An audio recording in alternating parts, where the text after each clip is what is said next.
I think this moment was embarrassing for Karine Jean-Pierre. She's taken over for Jen Psaki as press secretary for Brandon. And this is how she was introduced by Jen Psaki.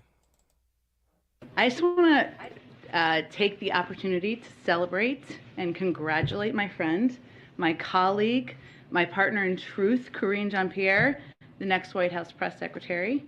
Now, many people in this room have known her for some time, but for anyone who does not know her, I want to provide a little bit of a primer for you, so settle in.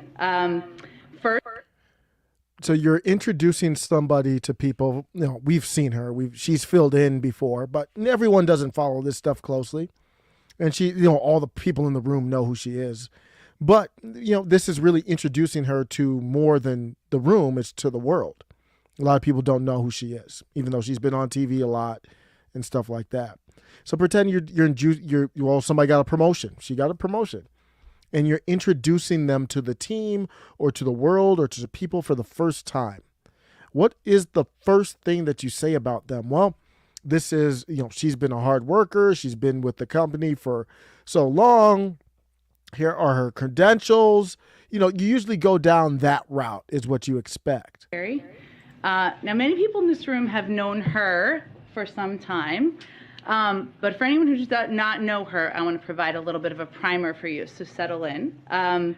First, as you all know, she will be the first Black woman, the first out LGBTQ plus person to serve in this role, which is amazing because representation matters, and she is going to she will give a voice to so many and allow and show so many what is truly possible when you work hard and dream big, and that matters, and we should celebrate that. But I also want to make clear what all of her qualifications are, what a remarkable person is. She got her start in New York City politics. She did this job with decades of experience, even though she looks very young. We're both in our 20s. That's right. Having served in Is that how you introduce someone? Is that how you would want to be introduced yourself by somebody else? The first thing that she says is identity. That's what she went by. First, as you all know, she will be the first Black woman, the first out LGBTQ plus person to serve in this role, which is amazing because representation matters, and she is going to she will give a voice to so many and allow and show so many what is truly possible when you work hard and dream big, and that matters, and we should celebrate that. But So that's what matters. This is demeaning. I feel a little bit embarrassed for her because of this. This is not how you should be introducing someone naturally. I mean, you take a look at me. I'm married, and my wife is white. I'm trying to imagine if my wife were to introduce me to her family by saying, "Hey, he's Black, he's a male." Now, I think you could say, fun facts about someone. Like, I don't know, my parents are Jamaican. I was born here. I've got a couple brothers. That would make sense, right? She's introduced as a Black woman, member of LGBT plus. I also want That's demeaning. It is insulting to start with that. And you heard Jen Psaki kind of break out of that by saying, "Hey, here are her credentials. Like, here's some real stuff." It's too little too late when you start with identity. And what we've got is a state religion. This is a state-sponsored religion. When you get to the highest, this is one of the highest levels of communication in the world. The president is one of the most powerful people in the world, and this is the spokesperson for the president. When you look at communications, you can't name many jobs more important than this one. in the world, not just the United States. And this is what they go with. They go with that identity. What it is the government telling you this is what we celebrate. So it might be with the best intentions. I don't know. I don't think it is, but I'm not going to, I don't know what their intentions are. And so the intentions might be great. But what it does is signal to everyone else, if I'm a black woman, that's what she led with, black woman, LGBTQ. So if I'm a black man, is that enough to just be a black man, or do I need to be something else? A black woman, or can I even be a white man and get this role at this point? When's that going to happen? It doesn't look like it would with this ideology, not anytime soon. Representation is good. Well, the representation should be for the president, and the president should represent us all. Regardless of your LGBT or your woman or your man or your this or your that, the president represents the country. That's the only representation I care about. I don't care about black people representation. I don't care about LGBTQ representation. I don't care about any other identity. Pick an identity. I don't care. The country is all of us. So you do represent all those identities as a well, I want to be careful because collectivism is big. I don't obviously mean collectivism. As a collective group, though, the whole country is what you represent.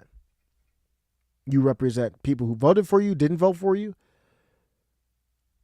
Whenever I see Karine Jean-Pierre, I think of that moment where it was a scary moment with Kamala Harris. When you are in a dangerous situation, unplanned, that's when you can kind of learn a little bit about somebody. And to me, we learned a little bit about her here.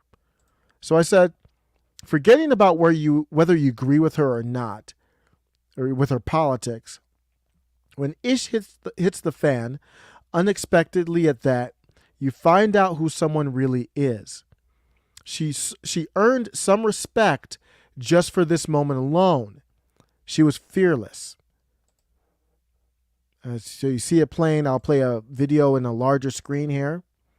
They're at some kind of conference. They're at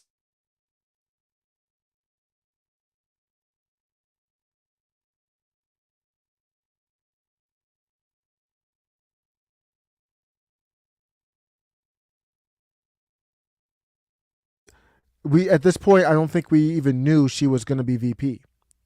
She was running for president, I believe, at this moment.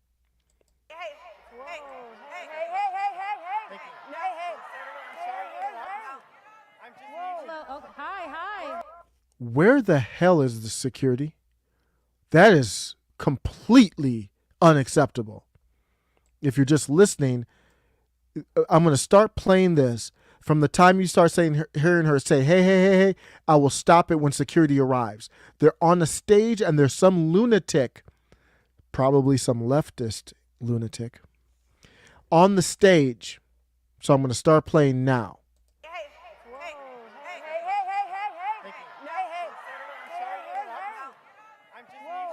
Hi.